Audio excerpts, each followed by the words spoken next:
Hello, everyone. Welcome to Start Your Dungeons. I'm Adam, I'm Bryce. and today we're going to talk about the second edition beginner box for Pathfinder. Woo! So, to begin with, we played through this adventure. We continued on with the Troubles in Otari adventure that comes separate. This does not come in the box.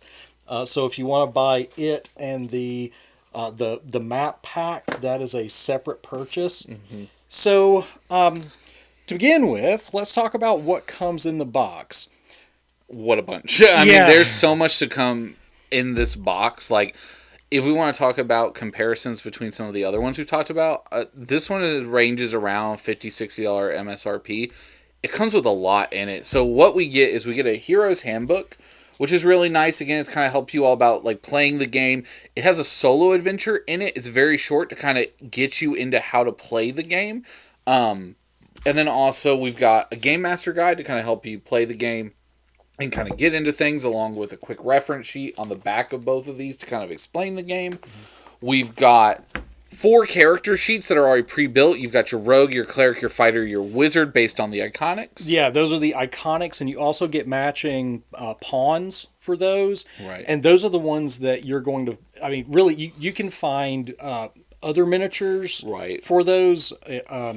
Made by, see, like WizKids had some. Reaper makes some. Reapers made some. So Yeah. finding regular miniatures for those, if you like painting those, Yeah. it's pretty easy. That's something, Pathfinder does this thing where they have what's called the iconics, and what those are their iconic characters throughout their entire media, and kind of characters that say this character is the iconic rogue. So in this case, it's Marisol. She is an elf rogue, and she is that iconic character that they will use pretty much for a lot of their books. Yeah, they're comic books. They're like she shows up in pretty much everything. Yeah. You've got a few Like Valeros and Ezrin. You've got a few empty character sheets as well to get into.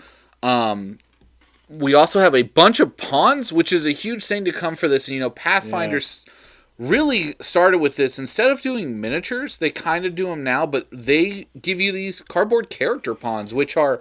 There's 125 or Yeah. 124 of them. So you get some large, you get the medium size, you get a few of the little ones. Yeah.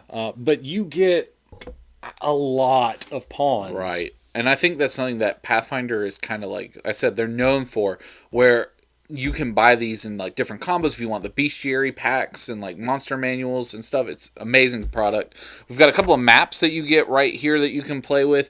We've got the standees that you use, the plastic bases, and then the last thing we'll talk about, which are these player reference cards, which I think is a huge, huge deal. And the little tokens that Right. go on them. For understanding Pathfinder Second Edition.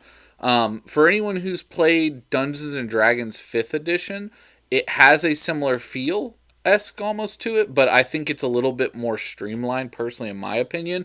Kind of helped. Everything is built around, you have 3 actions and a reaction, and you use your turn by doing multiple actions that take away from that. It also includes everything for understanding about difficulty classes, basic actions you can take, and then on the back, conditions as well. So some really, really amazing stuff that you get just in a beginner box. Yeah. What I'll say about as far as the quality goes, this is your standard quality for pawns. It's exactly the same kind of cardboard that you're going to get if you buy one of the big boxes. Let me see, I've got one right here. Right. So the big boxes of the big bestiary pawn boxes, it's exactly the same. The bases are going to be the same quality. So, and just in terms of the quality of the books, it's exactly what you would expect in the regular Pathfinder materials. They don't cut any corners. I think that's something that really sets this box apart, is the fact that you're going to look at it and go, $50 is a lot for a course, or like a beginner box, a starter box for anything. Most of them hit that $25, $30 range. But you get so much in this box, and like the tokens alone are worth that $50 value because they're always usable. Yeah. The just high quality, super nice, really well done product. We'll do that. So as a player, how easy was it to get into the game? So coming from again D&D 5th edition, which is what we played mostly, this seemed like it would be a little bit daunting. Again, having tried Pathfinder First Edition and it being way too crunchy for me, this was a lot easier. I feel like what they've done with this action economy and kind of saying like all your things take an action, whether or not that's 1, 2, 3 action points, And having those symbols. right? Those symbols are, I mean, that is everything Right. in that system. And I think really, let's see if they've got kind of a way to do it in here. Unfortunately, no. But so when you get to, so it'll show them in the Hero's Handbook Yeah. for specific actions that your character will have. So it'll either have 1, 2, or 3 of those symbols, and they'll be crowded together. If it's like a 3 symbol move, that takes your entire turn. Right. Whereas one of those symbols, that's just one standard action. So, like you say, I mean, it is an action economy system. Yeah. And having that card and having those tokens, it makes things so much easier just to remember what you're doing in your turn. And I think too the big thing that this game is different from, unlike D&D where you have a move and like an action, like your main action and then like a bonus action, you can make multiple strikes and you take negatives when you do. So like there's a lot of these things where learning that and understanding that almost this has, in my opinion, and this is a positive, a board game-esque action economy to it, made me almost click with this a lot quicker than I thought I would. Especially, like I said, most people who are playing and coming from 5th edition, probably D&D, coming into this system, you're not going to struggle. In fact, I think it's easier and actually a little bit more intuitive to understand than, like, for me, playing a spellcaster in 5th edition has always been hard. I'm not good at it. I don't like the spell slot economy. This is so much easier where you go, your cantrips cost you 2 of your 3 action points. That's it. Like you're very simple in kind of how you do it. So for me, as getting into it as a player, I think this box does a really good job, and like the system itself is just kind of well. What about you? Because you, like you said, you DM this for us. How was it getting into it as a DM? So I was a little terrified at first because I guess I have, flashbacks of trying to run first edition and, the gigantic stat blocks. Also, the first edition box, I feel like is for anyone who's not played it, I wouldn't maybe recommend it just because it is, one, I think, not a fun adventure. It's very brutal and it could almost be too hard for a party. But it is very difficult to run. So coming into this box, I quickly realized that this was much easier than first edition, and also it scratches an itch that I didn't know that I had. I feel like it's just crunchy enough to be interesting without it being overwhelming.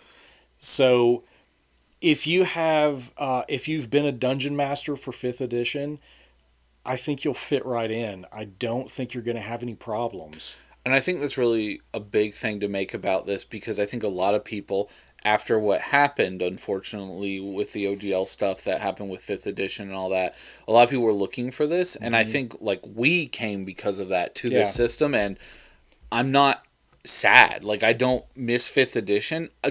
I miss sometimes having the multitudes of character options, but I think that 2nd edition has so many options to play. Like, there's so many more races, there's so many classes and cool combos you can do. It's just like there's so much you can do in this game that it excites me to play it, which is something I haven't felt in a long time with a fantasy role-playing game that's very like Dungeons and Dragons-esque style. So we've touched on, some of the things that we like, but just as far as the overall rule system, I mean, it's a D20 rule system. Right. So if you know Dungeons or Dragons or any of the, anything that's that has been released under the Open Gaming license, then Mm-hmm. you're familiar with D20. Right. But what do you like about this system? What kinds of things that they changed or they added that makes things better? Well, I'll keep it short, but I have a like I feel like there's actually a lot that I really like. One of the things I really like is the removal of how difficult it is to be a spellcaster. Like I said, Yeah. I think that's so much easier. I think that even though it looks daunting, I like that every level you get a feat or ability Yeah. class, class ability or something like that, and it feels really good. I also really like how maybe it's just what we're playing. We are currently running a Rise of the Rune Lords campaign. Mm-hmm. I feel strong, but bosses remind me that I'm still not top dog. Like, we have almost died quite a few times. Yeah. But, like, I actually really like that. And I feel like, unlike 5th edition, which has a big issue, I think, with power creep, small plateau to power creep again, Yep. this game makes you get better and better. And that's actually something I really like about it is your character naturally grows. Like, I don't have a +1 magic weapon or anything like that. But I don't feel like I need it to be good. I don't have to min-max in this game, Right. Which is really nice. I do think that maybe maybe that is something that is a little bit different in D&D, where I think you actually want to not jack of all trades in this game. You really, because Pathfinder wants you to say, if you want to play this class and this archetype, you really need to focus on that, which is nice. But I also like that too. A lot of the classes have so many options. I'm currently in that campaign playing a thaumaturge, and there is so much stuff I can do in there, and it's really cool. I love this system. I mean, this whole action economy is amazing. I think, from a player perspective, like, this makes sense and makes me feel like I do more on a turn than in other games. I would really agree with that. Yeah, like, I don't feel like I'm a fighter. Yeah. I ran in, I missed with my first swing, and I'm done. That's it. This system, again, you take negatives, but you have abilities where it's like, make 2 swings without that negative bonus. Like, there's really cool things you can do, and every class feels really unique. Yeah. Like, even though it's like, oh, I'm just a fighter, the fighter is actually really cool. Like, he's not just basic or whatever.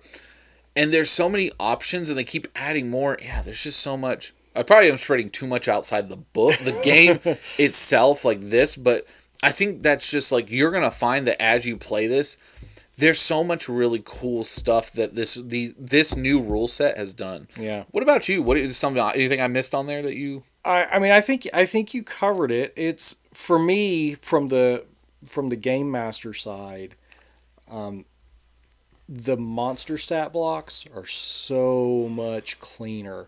They're not smaller, really, Right. but they're easier to just glance at and see what you need. I know that, especially with some of the more powerful monsters in first edition, you would really need to prepare way in advance, Right, before you even played, to be able to use them. I don't feel like that's the case in second edition. I feel like you pretty quickly, you open the book, you look at it, and you're kind of good to and we're go. still rolling dice within Right. just like 30 seconds maybe of just opening it up. Whereas in first edition, I'm like, okay, wait. I'm having to read. And I also think they cut out a lot of the things like what's flat-footed, what's natural armor. Like, you still have flat-footed in this, but like they cut out a lot of the multiple stat kind of stuff. Talking about moving to a negative, I actually do have a negative for this system, but it's weird that it's a negative because it's just sometimes when it comes up, I think we struggle with it because of the thaumaturge. The difference between critical success failures and critical failures. So the way that works, different. Unlike D&D where it's either you succeed or you fail, when you roll to check against a DC, if you meet it or exceed it, it's a success. But if you beat it by 10 or more, it's a critical success. Yep. And if you fail, You do less than that, and if you get 10 below the DC or lower, it's a critical failure. Again, I'm playing a Thaumaturge right now, and a lot of times I have to ask Adam, like, for this creature's level, what is the DC so I can use a skill to gain a bonus? And I think that can be a little bit daunting, and also, too, like, we're so used to rolling and being like, oh, they succeeded or failed. But with spells, like, You gotta know. how much because they'll be stunned for additional turns, maybe, or something. So maybe not a negative, but definitely something that is more difficult to understand. That is not something I know from a lot of other games. So, what do we think about? Like, is this a complete game? Can you use this indefinitely? I would say from the player per se, I mean, there's a lot of stuff you could keep going for with this. Yeah, honestly. partially. Yeah, I would say like partially. This is kind of a two-part answer. Yeah. Your pawns, you could keep using those for a really long time. And they come with all those monster stats, yeah, too. it comes with those monster stats. The monster stats it gives you is up to level 5. So, it's not going to give you an adventure up to level 5, but it's going to give you monsters. But in the Game Master's book, it teaches you how to be a Game Master.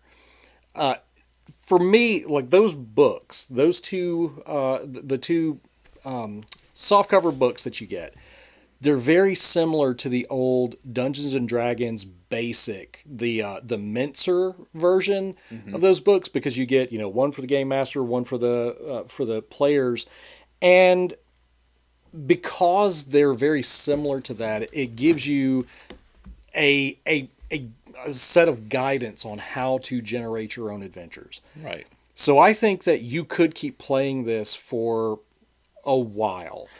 Not indefinitely, but beyond the one level adventure that you get. Yeah, and I think two level. Yeah, two-level and I adventure. think this one just in general, like these. I mean, we use these still when we play. Like we always we're up use to these. what, level 6 or 7?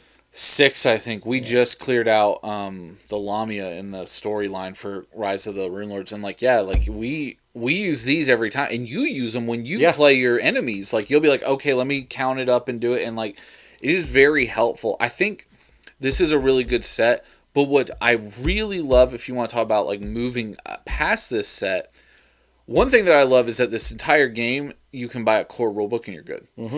It doesn't have besides monster set, you do need a bestiary. Yeah, if you want to upgrade, if you want to go the full Pathfinder experience, get a core rulebook and a bestiary, and you're good. What I will say too is one thing I love. I am a huge fan of the pocket editions in this game. Yeah. So unlike Dungeons and Dragons, where there's only the big hardcover books, Pathfinder sells both the big hardcover version of all their books, and a lot of their player aid books are also available as pocket editions, which are smaller, bite-sized books for like a third of the price. Yeah. Now, if you don't want to do that yet, you can buy the Troubles in Otari book.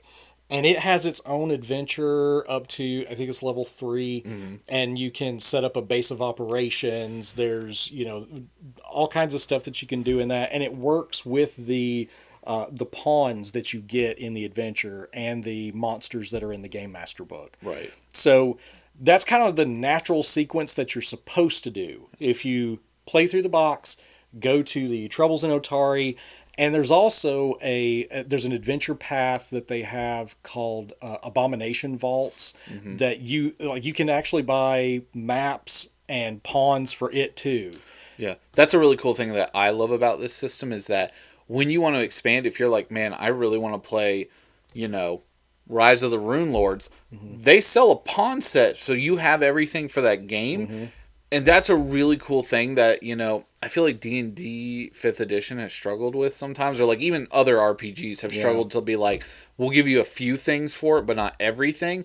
These are just box sets. Go buy here's everything you need. Yeah, when Wizards of the Coast moved out of 4th edition, they stopped being a company that provided everything because they used to give you tokens, they used to give you maps, those adventures. I love those 4th edition boxes. I know, like there's with a weird portfolio kind of things to them. I mean, why can't you do that, Wizards? Why can't you do that? Quit giving me poker chips. Yeah, the poker chips with the stickers. Stop. So who is Back this? to Pathfinder. Yeah, Pathfinder. Who is this box for? Do you think this is just for new players? Is this for seasoned players? What do you think? So I think if you're a new player wanting to branch out and try Pathfinder, this set is incredible. And it's not just what this set does for you in terms of like getting you to know the game. The fact that this set can go and you can go and buy this, and you can buy the Abomination Vault, and if you go to Paizo's website, they actually tell you on it, on the starter box thing, here's our ways to expand from the starter box to do things. And what I really love about this one, if you're new, you're getting into it, this is so good because they show you the value that this box has and the fact that it's not a one-off product. They're willing to push you through some stuff and kind of get you to understand things. I love that. For seasoned people, I still think the value is here. I mean, if you already play second edition, it's still good. I think these are worth it, honestly. Like, I'd pay $50 for these. These are really nice. But it's a bunch of pawns, too, if you don't want to go out and buy a bestiary, set yet, and you're just looking for a bunch of, like, tokens. Yeah. This is really hard to argue against. I know a lot of people who got into first edition Pathfinder from the beginner box from first edition. And when they play Pathfinder with other people, they still carry around their first edition beginner box because of the pawns, because of it had like the dry erase map that was blank on one side. But they still carry around that stuff. I feel like that's the same thing with this. I feel like this is perfect to carry if you want to get your group into it. If you're looking to, I think like you said, like if you're a seasoned D&D player specifically, I think a lot of, again, the system holds value in that it's very similar to 5th edition and you're looking to branch out from that and try something new. It's hard to argue against how good this set is and really just what it offers you. And then also if you're looking to expand from this and like build into Pathfinder, like I don't own a lot of Pathfinder product, but I could play this game for a long time, and I really like that. I do own a lot of Pathfinder product. I bought it, so that leads us to our last question. So would you try the game, or would you keep playing the game after this? As far as a player and as a DM, so this was what I bought first because I wanted to give it a try. I had downloaded the playtest materials when they were, when they were playtesting it back in 2018, I think, something like fall 2018, and I was really interested in it because the playtest materials were really good.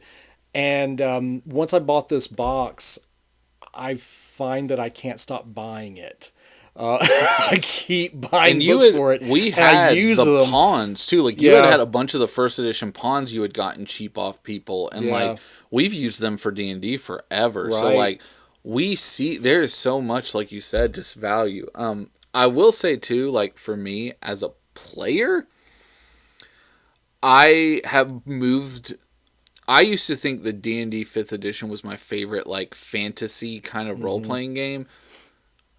Pathfinder 2nd edition beats it hands down. No question. I think this is it is chunkier. Yeah. But that chunkiness of it is what I'm looking for. I want a game that's still simple and still great. We played this. I will say too, we didn't really talk about the adventure. The adventure is hilarious. Yeah. It's about finding kobolds that stole fish. Yeah. It's hilarious. Like it's so silly, it's fun. Like it's really got charm to it. But I think, I was ready. I was like, I had a bad experience playing first edition. I felt like power creep was insane in that game. Like I didn't really enjoy it. And like this to me fits that zone of simplicity with cool powers, cool races, fun times, and just really lets me play a game that lets me be a badass, but also isn't afraid to also be like, hey, knock it off. Yeah. Like, it slowly adds the complexity. Right. It's not just like first edition where it's like everything at you at once. I hope you can use the index of the book because everything's really difficult. Paizo, I think you did a really great job. I think, oh yeah, and what else too that's really nice is there's so much for second edition that's come out and stuff, but like Lots of player materials. right, lots of player materials. They just released at the time of recording like 2 weeks ago the new Rage of the Elements player book, which was awesome, but also Paizo is really good about releasing adventures. Yes. So you get every year pretty much a whole adventure, maybe two sometimes if they're shorter. Yeah, so there's so much, and what's great is that it's not just one setting. I mean, in the first edition stuff, they were like, here's a setting in like our ancient Egypt. Here's a setting that's like ancient, China, Japan. Yeah. And they've done that with so many things that like you could easily play an adventure in a setting you want. And what's cool is a lot of people have either done the conversions for you so you can play it. Yes, there are a lot of those. So if you find a first edition adventure that you love, like we personally really want to play Wrath of the Righteousness, I think that's a really cool adventure set. People have converted it, so we can play that. So I think there's so much options for this, and yeah, I think if you're looking as a DM and a player to get into Pathfinder 2nd Edition, go here. Yeah. Well, I think we've just about covered it, so I hope you try it, and let us know what you think down in the comments. Yep, absolutely. Y'all take care. Thanks for watching. Bye. Bye.